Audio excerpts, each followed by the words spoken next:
Hello, good morning बच्चे। आप लोग कैसे हैं? चलिए, सब कोई अच्छे हैं अपनी जगह में। ठीक है, आप लोग अच्छी तरीके से पढ़ाई कर रहे हैं ना?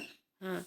तो आज हम लोग चौथी कक्षा का हिंदी पाठ का दूसरा अध्याय के बारे में आप लोगों को बताऊंगी, जिसका हमारा मुख्य उद्देश्य है मातृभाषा का महत्व। ठीक है, तो देखते हैं बहुभाषी विद्वान। तो लेसन में हम लोग ध्यान देंगे। एक बार की बात है, राजा कृष्णदेव राजा राय सभा में अपने मंत्री और अन्य सभासदों के साथ बैठे थे। ठीक है, तेलानी रामा भी वहीं थे। तभी वहाँ एक आदमी आया और उसने महाराजा का अभिवादन करने के बाद अपना परिचय दिया और बोला, राजन, मैंने सुना है कि आपकी सभा में एक से बढ़कर एक विद्वान है और आपने ठीक ही सुना है श्रीमान। महाराज ने गर्व भरी दृष्टि से तेलानी रामा की ओर देखा और प्रसन्न होकर बोला, हमें अपने सभासदों की बुद्धिमत्ता पर गर्व है। तो महाराजा अपने सभासदों में से कोई बता सकता है? ये है तेलानी रामा का। कोई सभासदों में से कोई ये बात बता सकता है कि मेरी मातृभाषा क्या है? इतना कहकर उस आदमी ने धारा प्रवाह अपना बोलना आरंभ किया और पहले वह मराठी में बोला, फिर तमिल में, फिर कन्नड़ में, फिर मलयालम भाषा में अपना व्याख्यान दिया और इसी तरह वह कई दूसरी भाषाओं को भी बोला।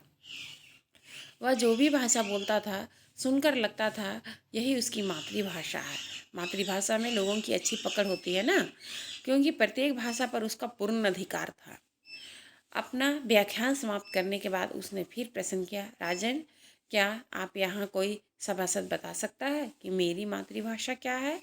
तो इसमें सभी सभासद जो वहाँ उपस्थित थे, उसको कोई समझ में नहीं आ पा रहा था कि इनकी मातृभाषा क्या है। तो महाराजा ने तेलानी रामा को देखा और तेलानी रामा अपने स्थान से उठे और बोले, महाराज, निश्चित रूप से हमारे अतिथि अत्यंत बुद्धि विद्वान हैं।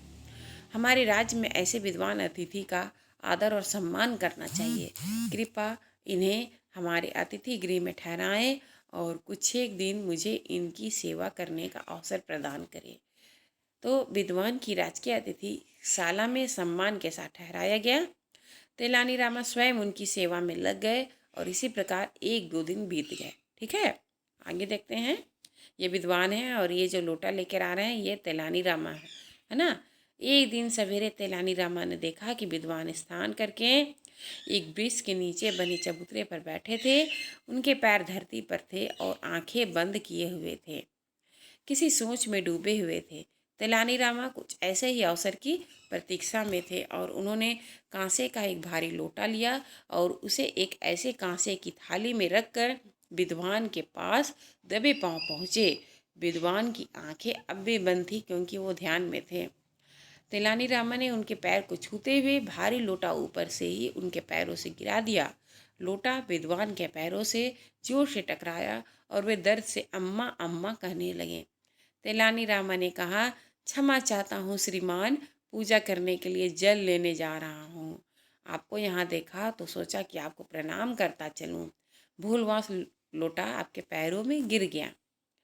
तेलानी राम ने तुरंत ही वैद्य को बुलाकर विद्वान का उपचार करवाया और अगले दिन विद्वान सभा में आए और बोले, महाराज, आज 5वां दिन है, क्या मेरे प्रश्न का उत्तर मिल पाएगा? विद्वान आए। ठीक है, उसके बाद महाराज ने तेलानी राम की ओर देखा और तेलानी राम उठकर बोले, महाराज, हमने सम्मानित अतिथि की मातृभाषा क्या है? तमिल है।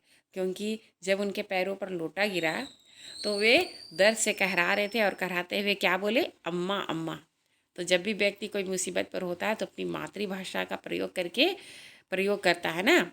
तो महाराजा ने आगे देखेंगे, महाराजा ने विद्वान की ओर देखा।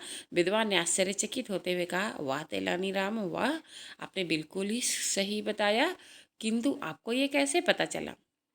तेलानी रामा ने कहा, याद कीजिए श्रीमन, कल सवेरे जब आपके पैर का लोटा गिरा तो आप दर्द से तमिल भाषा में अम्मा अम्मा पुकारने लगे।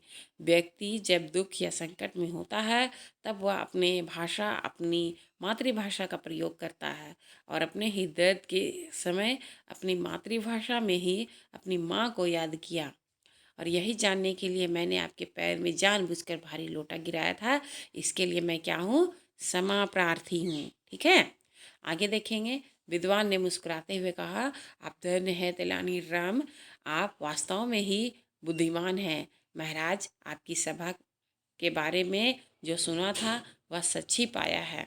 यह सुनते ही महाराज कृष्णदेव ने सहज अपना मूल्यवान हार तेलानी राम के पुरस्कार में दे दिया और सभी सभासदों ने तेलानी राम की भूरी भूरी मतलब बहुत ही प्रशंसा की। ठीक है, तो ये इस तरीके से हमारा पाठ समाप्त होता है। इस तरीके से हम लोगों ने अपनी मातृभाषा का महत्व और उद्देश्य को देखा कि किस तरीके से हमारी भाषा का महत्व है हमारे जीवन में। और हम जब भी दुख और संकट में पड़ते हैं तो हमें अपनी मातृभाषा में ही हम लोग अपने माँ को याद करते हैं ना। तो चलिए आगे हम लोग अभ्यास देखेंगे। ये काम है आप लोगों को अभ्यास बनाना। ठीक है, चलिए अभ्यास में देखिए, आप लोग को ये बनाना है, आप अपने घर में कौन सी भाषा बोलते हैं। ये आपकी अपनी मातृभाषा होगी ना, कि आप नागपुरी बोलते हैं, खोरठा बोलते हैं या सादरी बोलते हैं।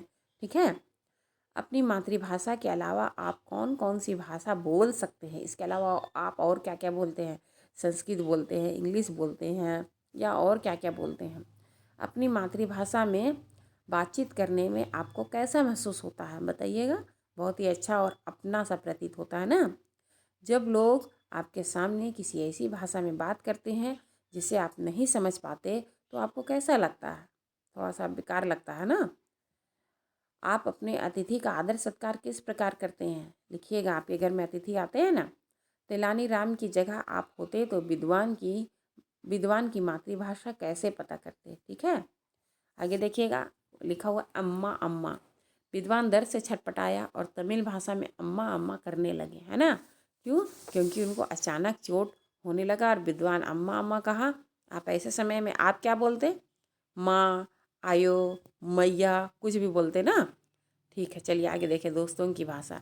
सहपाठियों से पूछ कर लिखिए कि अपने घर की भाषा में वे किस नाम से पुकारते हैं।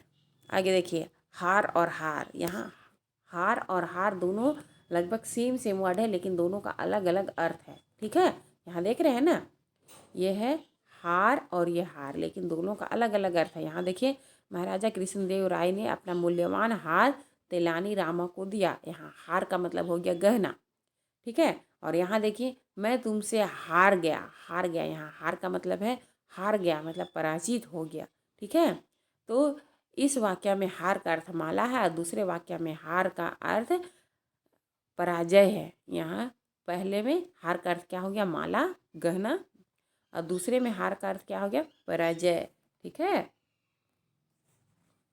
आगे देखिए, नीचे दिए गए शब्दों में इसी प्रकार अर्थ को स्पष्ट करना है। दो दो वाक्य बनाना है, दो दो वाक्य, जैसे जल, है ना।